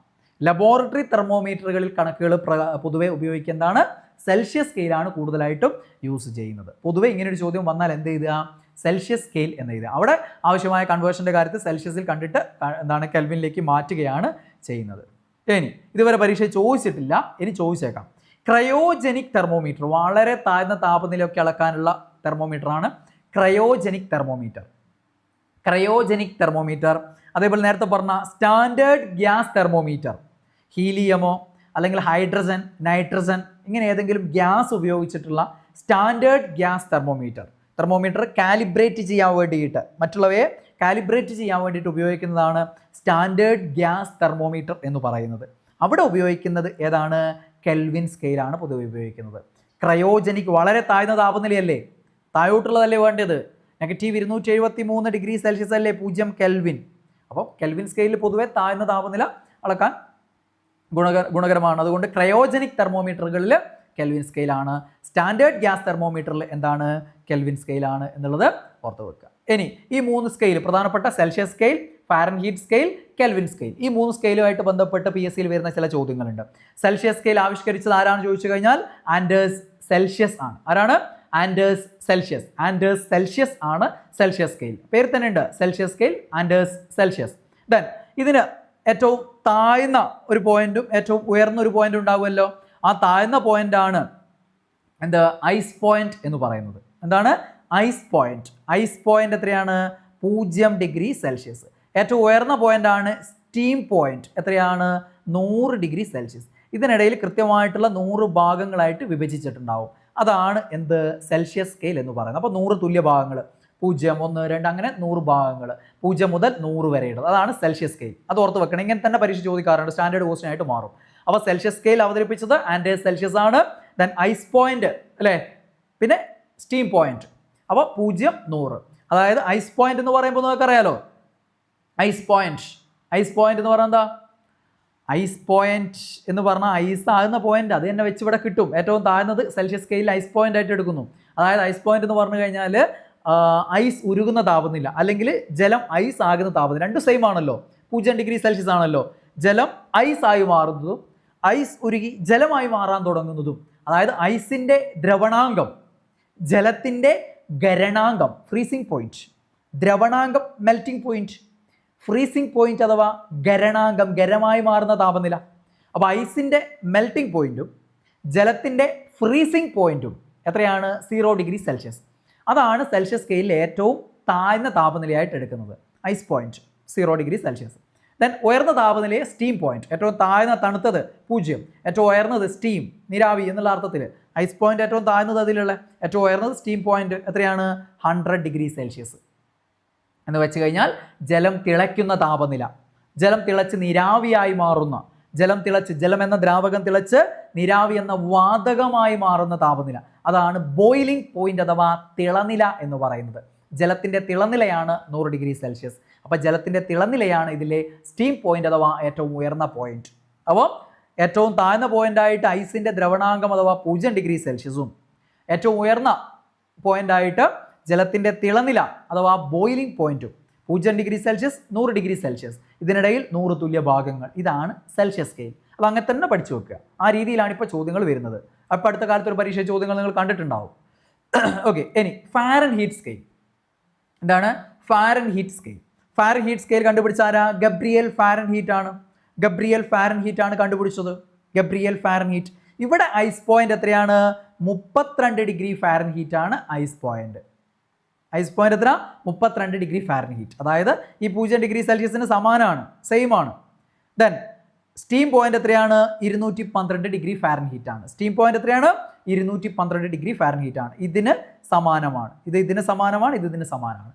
പക്ഷേ ഇതിന് ഓരോന്നിനും ഇടയിൽ, ഈ 32നും 212നും ഇടയിൽ 180 തുല്യ ഭാഗങ്ങളുണ്ട്. മറ്റത് 100 ഭാഗങ്ങളാണെങ്കിൽ ഇവിടെ 180 തുല്യ ഭാഗങ്ങളായിട്ടാണ് വിഭജിച്ചിരിക്കുന്നത്. അതുകൊണ്ട് ഇതെല്ലായ്പ്പോഴും എന്തായിരിക്കണം എന്നില്ല, തുല്യമാകില്ല എന്നുള്ളതാണ്.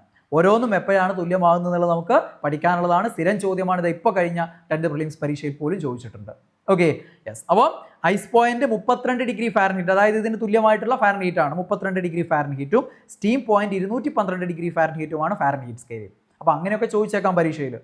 ഫാരൻഹീറ്റ് സ്കെയിലിലെ ഏറ്റവും താഴ്ന്ന പോയിന്റ് എത്ര?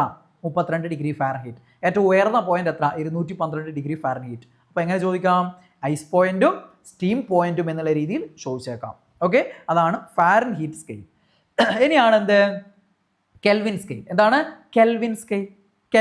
കെൽവിൻ ആരാണ്? ലോർഡ് കെൽവിൻ ആണ്. അദ്ദേഹത്തിന്റെ യഥാർത്ഥ പേരാണ് വില്യം തോംസൺ. ലോർഡ് കെൽവിൻ എന്നറിയപ്പെടുന്ന വില്യം തോംസൺ ആണ് എന്ത്? കെൽവിൻ സ്കെയിൽ അവതരിപ്പിച്ചത്. Kelvin scale. Okay, Kelvin scale എന്ന് പറയുമ്പോൾ അതിൻ്റെ ഐസ് പോയിന്റ് 273.15 കെൽവിനാണ്. 273.15 കെൽവിനാണ്.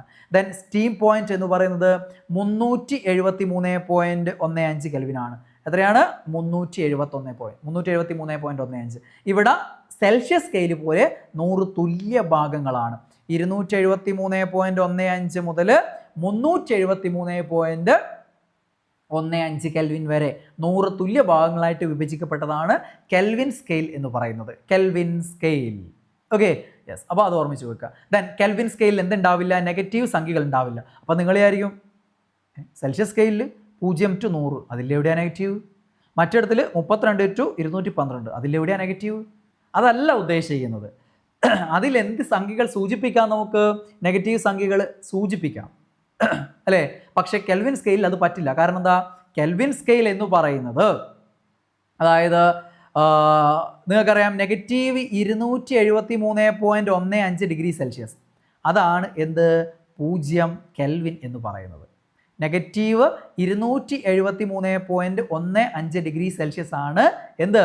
0 കെൽവിൻ. 0 കെൽവിൻ. അപ്പോൾ ഇവിടെ തുടങ്ങുന്ന എത്രയില്ല? 273.5 കെൽവിനില്ല.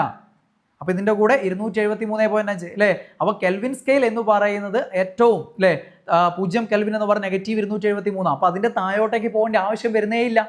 അപ്പോൾ കെൽവിൻ സ്കെയിലിൽ എന്തുണ്ടാവില്ല? നെഗറ്റീവ് സംഖ്യകൾ ഉണ്ടാവില്ല. കാരണം അച്ചീവ് ചെയ്യാൻ പറ്റുന്ന ഏറ്റവും താഴ്ന്ന നെഗറ്റീവ് 273.15 ഡിഗ്രി സെൽഷ്യസ് ആണ്. അതാണ് 0 കെൽവിൻ എന്ന് പറയുന്നത്. അപ്പോൾ കെൽവിൻ സ്കെയിലിൽ എന്തുണ്ടാവില്ല?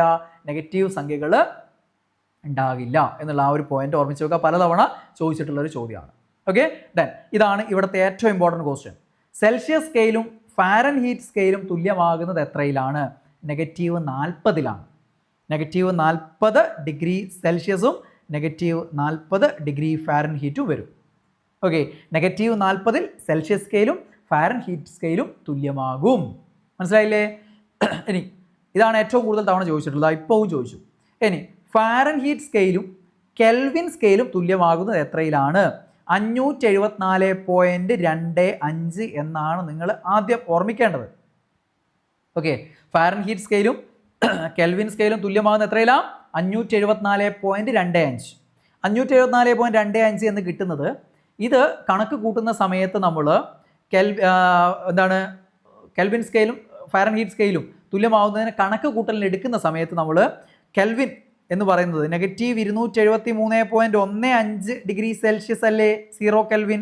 അപ്പോൾ കണക്ക് കൂട്ടലുകളിൽ നമ്മളിത് റൗണ്ട് ചെയ്തിട്ട് നെഗറ്റീവ് 273 സമം 0 കെൽവിൻ. നെഗറ്റീവ് 273 ഡിഗ്രി സെൽഷ്യസിന് 0 കെൽവിനായിട്ട് എടുക്കും, കണക്ക് കൂട്ടാനുള്ള സൗകര്യാർത്ഥം. അങ്ങനെ കണക്ക് കൂട്ടുമ്പോഴാണ് 574.25 കിട്ടുന്നത്. ഇതാണ് പരീക്ഷയിൽ കൂടുതലും ഉണ്ടാവാറുള്ളത്. പക്ഷേ നിങ്ങൾ മനസ്സിൽ വേണം, അല്ല 0.15 വെച്ചുള്ള കണക്ക് കൂട്ടലുകളാണെങ്കിൽ അവിടെ 574.59 ആണ് വരിക. മനസ്സിലായില്ലേ? ഇത് രണ്ടിൽ ഏതെങ്കിലും ഒന്നേ ഉണ്ടാവൂ. രണ്ടും ഉണ്ടെങ്കിൽ കറക്റ്റ് ആൻസർ എഴുതണം. 574.59 ആണ്. പോസിറ്റീവാണ്. 574.59. ഒരു ഓപ്ഷൻ നെഗറ്റീവ് ഇട്ടതായിരിക്കും. ഇതാണ് നെഗറ്റീവ് 40. മറ്റതെന്താണ്? പോസിറ്റീവാണ്. 574.25 റൗണ്ട് ചെയ്തിട്ട്. ഇതാണ് കൂടുതൽ ഉണ്ടാവുക. കറക്റ്റ് ആൻസർ 574.59 ആണ്. ക്ലിയർ അല്ലേ? യെസ്. അപ്പോൾ അത് ഓക്കെ. ഇനി സെൽഷ്യസ് സ്കെയിലും കെൽവിൻ സ്കെയിലും എന്ത് ചെയ്യില്ല, ഒരിക്കലും തുല്യമാവില്ല. ഞാൻ നേരത്തെ പറഞ്ഞ -273.15 ഡിഗ്രി സെൽഷ്യസ് ആണ് 0 കെൽവിൻ. ആ 0 കെൽവിൻ്റെ മുകളിലോട്ടേ കെൽവിൻ സ്കെയിലുള്ളൂ. അപ്പം 0 കെൽവിൻ്റെ മുകളിലോട്ടല്ലേ ഉള്ളൂ, ഇനി താഴോട്ടില്ലല്ലോ. അച്ചീവ് ചെയ്യാൻ പറ്റുന്ന ഏറ്റവും താഴ്ന്നതാണിത്. അപ്പോൾ അതിൻ്റെ താഴോട്ടില്ല. -273.15 ഡിഗ്രി സെൽഷ്യസ് അതിന് താഴോട്ടില്ല. അപ്പോൾ ഒരിക്കലും തുല്യമാവില്ല. Celsius സ്കെയിലും Kelvin സ്കെയിലും തുല്യമാവില്ല. സെൽഷ്യസും ഫാരൻഹീറ്റും -40, ഫാരൻഹീറ്റും കെൽവിനും 574.25. കൃത്യമായിട്ട് പറയുകയാണെങ്കിൽ 574.59 എന്ന് ഓർമ്മിച്ച് വെക്കുക. ഇനി നേരത്തെ ഞാൻ പറഞ്ഞതാണ് റാങ്കിൻ സ്കെയിൽ. ഇനി അപൂർവമായിട്ട് ചിലപ്പോൾ റെയർ ആയിട്ട് ഇനി വന്നേക്കാം പരീക്ഷയിൽ. അപ്പോൾ റാങ്ക് മേക്കിംഗ് ക്വസ്റ്റനായിട്ട് മാറും. നിങ്ങളെ ഉത്തരം ചെയ്തുള്ളൂ. മനസ്സിലായില്ലേ? അപ്പോൾ റാങ്കിൻ ഇങ്ങനെ എഴുതാം, RANKIN ആണ് റാങ്കിൻ സ്കെയിൽ. റാങ്കിൻ സ്കെയിലും കെൽവിൻ സ്കെയിലും തുല്യമാവുന്ന എത്രയിലാണ്? 0-ലാണ്. രണ്ടിൻ്റെയും 0 സെയിം ആണ്. 0 കെൽവിൻ തന്നെയാണ്, 0 റാങ്കിനും അത് സെയിം ആണ്. പക്ഷെ പിന്നീട് അങ്ങോട്ട് ഒരിക്കലും എന്ത് ചെയ്യില്ല, തുല്യമാവില്ല. റാങ്കിൻ സ്കെയിലും കെൽവിൻ സ്കെയിലും തമ്മിൽ വ്യത്യാസം ഉണ്ട് എന്ന് പറഞ്ഞു നമ്മൾ. ഓക്കെ. അപ്പോൾ റാങ്കിൻ സ്കെയിലും കെൽവിൻ സ്കെയിലും തുല്യമാവുമെന്ന് ചോദിച്ചാൽ 0. അത് ചോദിച്ചാൽ നിങ്ങൾ മാത്രമേ ഉത്തരം ചെയ്തുള്ളൂ. ബാക്കിയുള്ളവരൊക്കെ -40 എഴുതും, അല്ലെങ്കിൽ ഇത് എഴുതും, അല്ലെങ്കിൽ തുല്യമാവില്ല എന്ന് എഴുതും. തുല്യമാവ് എത്രയില്ല? 0-ലാണ്. എന്നാൽ റാങ്കിൻ സ്കെയിൽ ഫാരൻഹീറ്റ് സ്കെയിലുമായിട്ട് ഒരിക്കലും തുല്യമാവില്ല. റാങ്കിൻ സ്കെയിൽ സെൽഷ്യസ് സ്കെയിലുമായിട്ടും ഒരിക്കലും തുല്യമാവില്ല. മനസ്സിലായില്ലേ? ഗണിതപരമായിട്ട് തുല്യമാവും സെൽഷ്യസ് സ്കെയിലുമായിട്ട്. അതെത്രയല്ല? -614. -273 താഴോട്ടുള്ള നമുക്ക് വേണ്ടല്ലോ. അപ്പോൾ അത് എന്ത് ചെയ്യില്ല, ഗണിതപരമായിട്ടുള്ള മാത്രമാണ്. ഭൗതികപരമായിട്ട് അല്ലേ ഒരിക്കലും സംഭവിക്കാത്ത കാര്യമാണ്. കാരണം -273.15 ഡിഗ്രി സെൽഷ്യസിന് താഴോട്ടൊരു താപനില ഇല്ല, പ്രപഞ്ചത്തിൽ എവിടെയും ഇല്ല. ഓക്കെ. അപ്പോൾ ഗണിതപരമായിട്ട് നോക്കുകയാണെങ്കിൽ ചിലപ്പോൾ -614.59 അത് വരാൻ സാധ്യതയില്ല. കാരണം ഇത് തന്നെ വന്നിട്ടില്ല ഇതുവരെ. റാങ്കിൻ സ്കെയിലും കെൽവിൻ സ്കെയിലും തുല്യമാവുന്ന എത്രയിലാണ്? 0-ലാണ്. അതുവരെ മതി. റാങ്കിൻ സ്കെയിലും ഫാരൻഹീറ്റ് സ്കെയിലും റാങ്കിൻ സ്കെയിലും സെൽഷ്യസ് സ്കെയിലും തുല്യമാകില്ല എന്ന് ഓർമ്മിച്ചാൽ മതി. ഇനി എങ്ങാനും റാങ്കിൻ സ്കെയിലും സെൽഷ്യസ് സ്കെയിലും ചോദിക്കുകയാണെങ്കിൽ തന്നെ ഡിഗ്രി ലെവലിലെങ്ങാനേ ചോദിക്കുള്ളൂ. അത് ചോദിച്ചാൽ 614.59 നെഗറ്റീവാണേ. -614.59 ആണ്. ഇനി ഇവിടുത്തെ ഏറ്റവും പ്രധാന കാര്യം സെൽഷ്യസ് സ്കെയിലും ഫാരൻഹീറ്റ് സ്കെയിലും കെൽവിൻ സ്കെയിലും ഒക്കെ അങ്ങോട്ടും ഇങ്ങോട്ടുള്ള കൺവേർഷനാണ്. അത് എളുപ്പത്തിൽ കണക്ക് ചെയ്യാൻ പഠിക്കണം. അതിൽ ചിലതൊക്കെ നമ്മൾ ബൈ ഹാർട്ട് പഠിച്ചു വെക്കണം. അത് പഠിച്ചു വെച്ചാൽ ചിലപ്പോൾ നിങ്ങൾ കണക്ക് പരീക്ഷയിൽ ആവശ്യം വരില്ല. കാരണം പലപ്പോഴും പരീക്ഷ വരുന്ന ചോദ്യങ്ങൾ ഭൂരിഭാഗവും മുൻ ചോദ്യങ്ങൾ തന്നെ ആവർത്തിച്ച് ചോദിക്കുന്ന സംഖ്യകളാണ്. അതുകൊണ്ട് കൺവേർഷൻ ഇല്ലാതെ തന്നെ കിട്ടും. ഓക്കെ, ബൈ ഹാർട്ട് പഠിച്ചു വെച്ച് കഴിഞ്ഞാൽ. ഇനി അല്ലാത്ത ഏതെങ്കിലും ചോദിച്ചാൽ കുടുങ്ങി പോകാതിരിക്കാനാണ് ഈ കണക്ക്. അപ്പോൾ പ്രധാന സ്കെയിലുകൾ എന്ന് പറയുമ്പോൾ Celsius scale, Fahrenheit scale, Kelvin scale. ഇത് മൂന്നും തമ്മിലുള്ള ബന്ധമാണ് ഇവിടെ സൂചിപ്പിക്കുന്നത്. ഓക്കെ, ഇത് ഉപയോഗിച്ചിട്ടാണ് ഇവ തമ്മിൽ അങ്ങോട്ടും ഇങ്ങോട്ടുള്ള കൺവേർഷനുള്ള മറ്റ് ഇക്വേഷൻ നമ്മൾ ഉണ്ടാക്കിയെടുക്കുന്നത്. സെൽഷ്യസ് സ്കെയിലും ഫാരൻഹീറ്റ് സ്കെയിലും കെൽവിൻ സ്കെയിലും. Celsius by 5, Fahrenheit -32/9, Kelvin -273.15/5. ഇതാണ് തമ്മിലുള്ള ബന്ധം എന്ന് പറയുന്നത്. ഇത് തുല്യമായിരിക്കും. സെൽഷ്യസ് ബൈ 5ഉം ഫാരൻഹീറ്റ് -32/9ഉം കെൽവിൻ -273.15/5 എന്തായിരിക്കും? തുല്യമായിരിക്കും. ഇത് റൗണ്ട് ചെയ്തിട്ട് കണക്ക് ചെയ്യുന്ന സമയത്ത് റൗണ്ട് ചെയ്തിട്ട് 273 എന്നെടുത്തിട്ടാണ് നമ്മൾ ചെയ്യേണ്ടത്. ഓക്കെ, അപ്പോൾ സെൽഷ്യസും ഫാരൻഹീറ്റും തമ്മിലുള്ള ബന്ധം ചോദിച്ചാൽ ഇതാ, ഇത് രണ്ടും തുല്യമാണ്. ഫാരൻഹീറ്റും കെൽവിനും തമ്മിൽ ചോദിച്ചാൽ ഇത് രണ്ടും എടുക്കണം. സെൽഷ്യസും കെൽവിനും ചോദിച്ചാൽ ഇത് രണ്ടും എടുക്കണം. അങ്ങനെ എടുത്തിട്ടാണ് ഈ കണക്ക് ചെയ്യാനുള്ള ഇക്വേഷൻ ഉണ്ടാക്കിയെടുക്കുന്നത്. അപ്പോൾ അത് നിങ്ങൾ കണക്ക് ചെയ്യുന്ന സമയത്ത് ഇങ്ങനെയൊക്കെ നോക്കിയാൽ കണക്കുകാർക്ക് എളുപ്പമായിരിക്കും. അല്ലാത്തവർക്ക് ഇതിൽ നിന്ന് കിട്ടൽ വലിയ പാടായിരിക്കും. അതുകൊണ്ട് ഇക്വേഷൻ പഠിച്ചിട്ട് കണക്ക് ചെയ്യാൻ അറിഞ്ഞിരിക്കണം. അപ്പോൾ ആ ഇക്വേഷൻ എങ്ങനെയാണ് ഉണ്ടാക്കുക എന്ന് ചോദിച്ചു കഴിഞ്ഞാൽ, സെൽഷ്യസും ഫാരൻഹീറ്റും തമ്മിലുള്ളതാണെങ്കിൽ സെൽഷ്യസിനെ നമുക്ക് എന്തിലേക്ക് മാറ്റണം? ഫാരൻഹീറ്റിലേക്ക് മാറ്റണം എന്ന് വിചാരിക്കുക. ഡിഗ്രി ഫാരൻഹീറ്റിലേക്ക് മാറ്റണം. അപ്പോൾ ഇവിടെ സെൽഷ്യസ് ഉണ്ട് ബൈ 5 ആണ്. ഇവിടെ ഫാരൻഹീറ്റ് -32/9 ആണ്. അപ്പം ഈ ബൈ 9 ഇപ്പുറം വരണം അല്ലേ? അപ്പം സെൽഷ്യസ് ഇൻറ്റു 9/5 -32 ഇപ്പുറം വരുമ്പോൾ 32. ഇതാണ് ഫാരൻഹീറ്റിലേക്ക് മാറ്റാനുള്ള ഇക്വേഷൻ. ഡിഗ്രി സെൽഷ്യസിനെ 9/5 കൊണ്ട് ഗുണിച്ച് 32 കൂട്ടിയാൽ എന്തിലേക്ക് മാറി? ഫാരൻഹീറ്റിലേക്ക് മാറി. മനസ്സിലായില്ലേ? അതാണ് സെൽഷ്യസിനെ ഫാരൻഹീറ്റിലേക്ക് മാറ്റാനുള്ള ഇക്വേഷൻ. അത് ബൈ ഹാർട്ട് പഠിച്ചോളുക.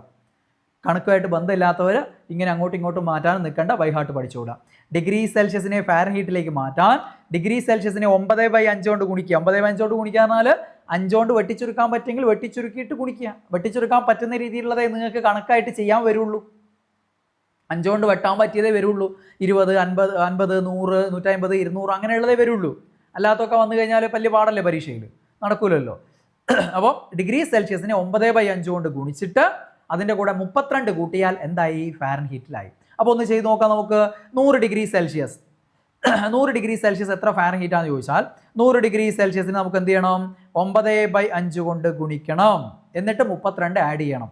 100ന് 9/5 കൊണ്ട് ഗുണിക്കുക എന്ന് പറഞ്ഞാൽ വെട്ടിച്ചുരുക്കാലോ. 100ൽ 5 എത്ര പ്രാവശ്യം?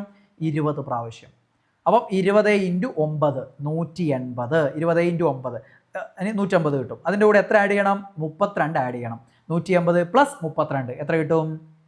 212 കിട്ടും. സിമ്പിൾ കണക്കല്ലേ, ചെയ്യാൻ പറ്റൂലേ? മാത്സ് വലിയ ഐഡിയ ഇല്ല, എനിക്ക് കണക്കൊന്നും പറ്റില്ല പറഞ്ഞ് വിടേണ്ട ആവശ്യമുണ്ടോ? ഇല്ല.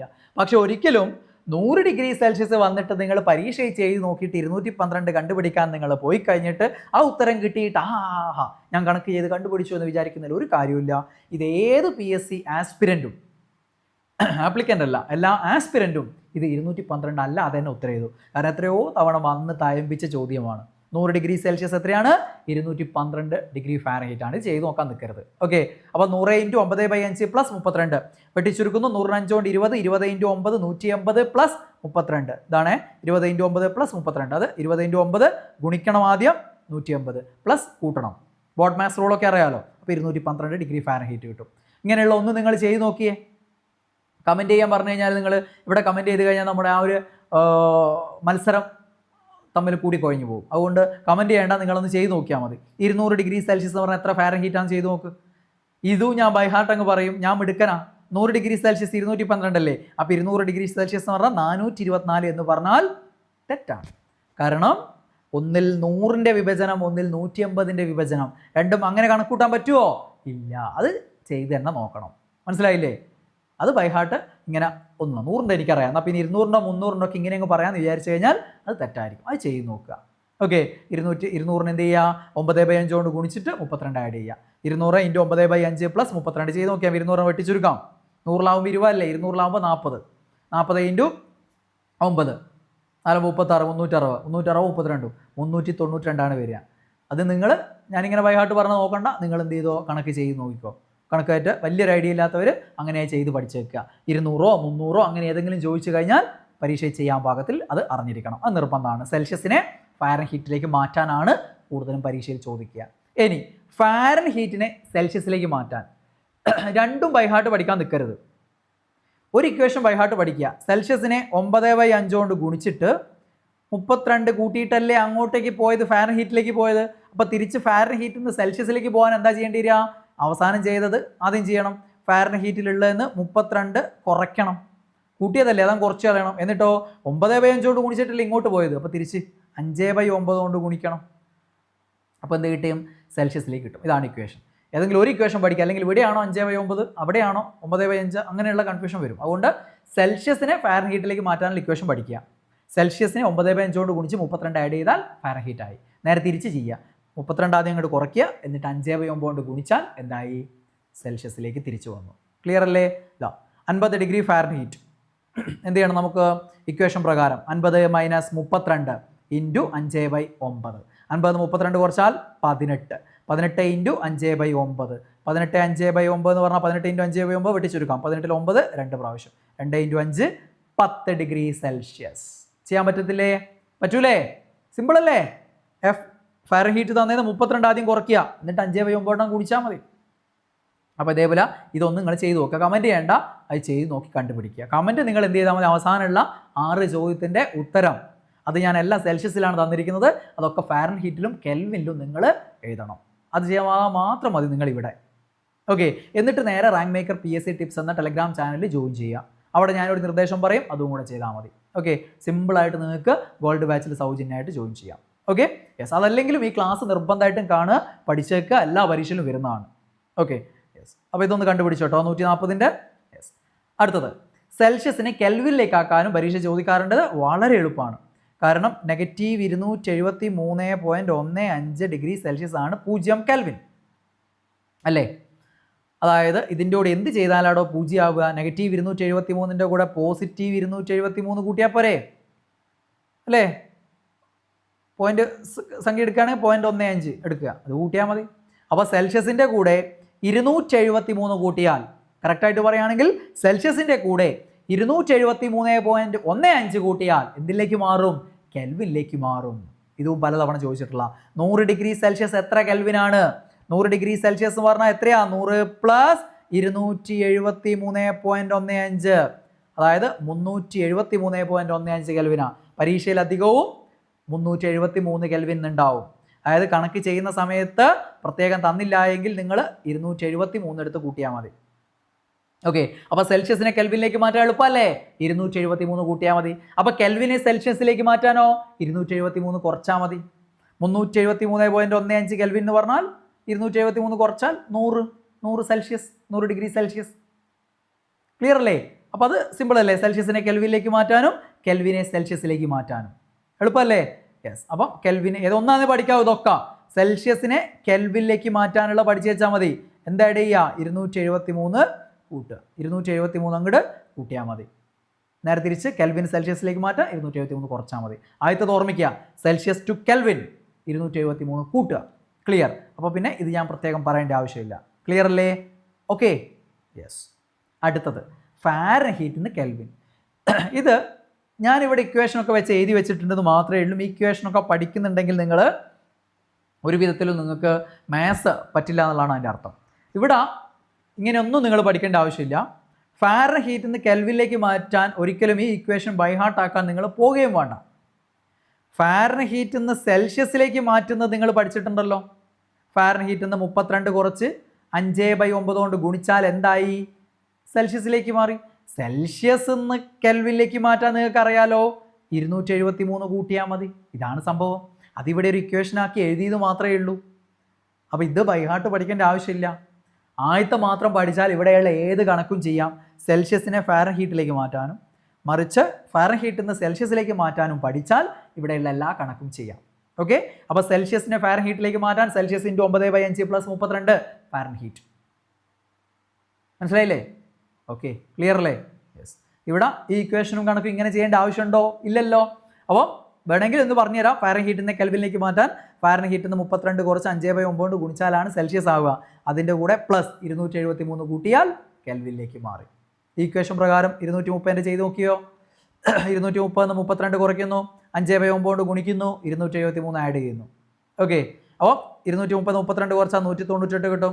Into 5/9 plus 273.15. 198 × 5/9 എന്ന് പറയുമ്പോൾ 198ന് 9 കൊണ്ട് വെട്ടിച്ചുരുക്കാം, 22 കിട്ടും. 22 × 5 പ്ലസ് 273.15. 22 × 5 എന്ന് പറഞ്ഞാൽ 110 പ്ലസ് 273.15. അപ്പോൾ 353.15 കെൽവിൻ കിട്ടും. ഇങ്ങനെയാണ് ഈ കണക്ക് ചെയ്യേണ്ടത്. ഇതാരും ഇങ്ങനെ പഠിച്ചു വെക്കേണ്ട ആവശ്യമില്ല. ഫാരൻഹീറ്റിനെ സെൽഷ്യസിലേക്ക് മാറ്റാനുള്ളത് പഠിച്ചിട്ടുണ്ട്. ഇതാ ഈ കഷ്ണം വെച്ചിട്ട് അല്ലേ? അതിൻ്റെ കൂടെ 273 അങ്ങോട്ട് കൂട്ടിയാൽ മതി. ഓക്കെ, അങ്ങനെയാണ് ഫാരൻഹീറ്റും കെൽവിനും തമ്മിലുള്ള ബന്ധം ചോദിച്ചാൽ ചെയ്യാവുള്ളൂ. ചോദിച്ചിട്ടില്ല, പരീക്ഷയെ ചോദിച്ചിട്ടില്ല. അതുകൊണ്ട് വലിയ ബന്ധമില്ലാത്തവർ ഇതിനെപ്പറ്റി ചിന്തിക്കുക വേണ്ട. ഇനി നേരെ തിരിച്ച് കെൽവിനിലെ ഫാരൻഹീറ്റിലേക്ക് മാറ്റാൻ, കെൽവിനുള്ളതെന്ന് അവസാനം നമ്മൾ 273 കൂട്ടിയല്ലേ, അപ്പോൾ അത് കുറയ്ക്കണം. എന്നിട്ടോ 5/9 ഗുണിച്ചിട്ടില്ല അങ്ങോട്ട് പോയി, അപ്പോൾ 9/5 കൊണ്ട് ഗുണിക്കണം. എന്നിട്ടോ 32 ആഡ് ചെയ്യണം. ഇതും ചോദിച്ചിട്ടില്ല, വിട്ടേക്കുക. ഇനി ഏതെങ്കിലും പരീക്ഷയിൽ നിങ്ങളോട് ചോദിച്ചാൽ എന്ത് ചെയ്യുക? സെൽഷ്യസ് നിന്ന് ഫാരൻഹീറ്റ്, ഫാരൻഹീറ്റിൽ നിന്ന് സെൽഷ്യസ്, അതറിയാം. എന്നിട്ട് കെൽവിനിലേക്ക് മാറ്റിയാൽ മതി. ഓക്കെ, ക്ലിയർ അല്ലേ? അതാണ് ഇവിടെ ഏറ്റവും നല്ല രീതി എന്ന് പറയുന്നത്. അല്ലാതെ ഈ ഇക്വേഷനുകളൊക്കെ ഇങ്ങനെ ബൈഹാർട്ട് പഠിച്ച് വെച്ച് കഴിഞ്ഞാൽ വേണ്ടത് പോലും ഇല്ലാതായി പോകും. മനസ്സിലായല്ലോ? Okay, clear. ഇനി ഇതാണ് നിങ്ങൾക്കുള്ള ചോദ്യങ്ങൾ. ഇതിൽ PSCയിൽ വരുന്ന സ്ഥിരം ചോദ്യങ്ങളാണ്. ഇത് ഞാൻ ആദ്യം പറഞ്ഞ് പഠിപ്പിച്ചു തരാം. അതിനുശേഷം ഇതിൽ ആദ്യത്തെ 6 എണ്ണം ഇവിടെ ഞാൻ ഡിഗ്രി സെൽഷ്യസിൽ കൊടുത്തത് നിങ്ങൾ ഡിഗ്രി ഫാരൻഹീറ്റിലും എന്തിലും കെൽവിനിലും എഴുതണം. 1 അതിന് നേരെ ഫാരൻഹീറ്റ്, കെൽവിൻ, അങ്ങനെ തന്നെ ഇടുക. ഇത്ര ഫാരൻഹീറ്റ്, ഇത്ര കെൽവിൻ. 2 ഇത്ര ഫാരൻഹീറ്റ്, ഇത്ര കെൽവിൻ. അങ്ങനെ 6 എണ്ണത്തിൻ്റെ എഴുതി കമൻറ്റ് ചെയ്യണം. ഓക്കെ, അതിൽ നിന്ന് കമൻറ്റ് പിക്കർ ഉപയോഗിച്ചിട്ട് നമ്മൾ തിരഞ്ഞെടുക്കും. ഓക്കെ, അപ്പം ജലത്തിൻ്റെ ഗരാംഗം, അതായത് ജലത്തിൻ്റെ ഫ്രീസിങ് പോയിന്റ്, ജലം ഐസായി മാറുന്ന താപനില, അല്ലെങ്കിൽ അതേ താപനിലയിൽ തന്നെയാണ് ഐസ് എന്ത് ചെയ്യുക? ജലമായി മാറുക. ഐസിൻ്റെ ദ്രവണാങ്കം. അപ്പോൾ എല്ലാത്തിൻ്റെയും ഗരാംഗവും ദ്രവണാങ്കവും സെയിം ആയിരിക്കട്ടെ. ഏത് പദാർത്ഥം ചോദിച്ചാലും അതിൻ്റെ ഗരാംഗവും ദ്രവണാങ്കവും സെയിം ആയിരിക്കും. ഫ്രീസിങ് പോയിന്റും മെൽറ്റിംഗ് പോയിന്റും എന്തായിരിക്കും?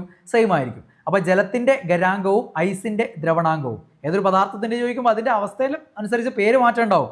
ഇപ്പം ദ്രാവകാവസ്ഥയായതുകൊണ്ട് ജലം അല്ലേ, വാതകമാണെങ്കിൽ എന്താണ്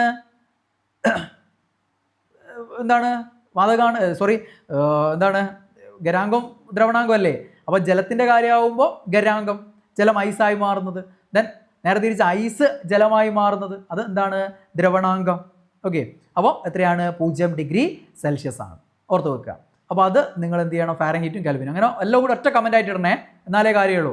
നിങ്ങളുടെ പേര് ടൈപ്പ് ചെയ്യുക, എന്നിട്ട് ഒറ്റ കമൻ്റ് ആയിട്ട് ഇടുക. ഓക്കെ, അപ്പോൾ അതേപോലെ ജലത്തിൻ്റെ തിളനില എല്ലാവർക്കും അറിയാം 100 ഡിഗ്രി സെൽഷ്യസ്. ഇത്ര തവണ നമ്മൾ പറഞ്ഞു. മനുഷ്യ ശരീരത്തിൻ്റെ സാധാരണ താപനില 37 ഡിഗ്രി സെൽഷ്യസ്. 36.9 റൗണ്ട് ചെയ്ത് 37 വെച്ചിട്ടുള്ള എഴുതിയാൽ മതി നിങ്ങൾ. കേവല പൂജ്യം എന്ന് പറഞ്ഞാൽ -273.15 ഡിഗ്രി സെൽഷ്യസ് ആണ്. ഇത് വളരെ പ്രധാനപ്പെട്ട ചോദ്യം. ഇതെല്ലാം ചോദ്യങ്ങൾ ഇമ്പോർട്ടൻ്റ് ആണ്, പലതവണ പരീക്ഷയിൽ വന്നതാണ്. ജലത്തിൻ്റെ വ്യാപ്തം ഏറ്റവും കൂടുതലും സാന്ദ്രത ഏറ്റവും കുറവും എത്രയിലാണെന്ന് ചോദിച്ചു കഴിഞ്ഞാൽ എത്രയിലാണ്, 0 ഡിഗ്രി സെൽഷ്യസിലാണ്. നേരെ തിരിച്ച് ജലത്തിൻ്റെ വ്യാപ്തം ഏറ്റവും കുറവും ജലത്തിൻ്റെ സാന്ദ്രത ഏറ്റവും കൂടുതലും എത്രയിലാണെന്ന് ചോദിച്ചു കഴിഞ്ഞാൽ 4 ഡിഗ്രി സെൽഷ്യസിലുമാണ്.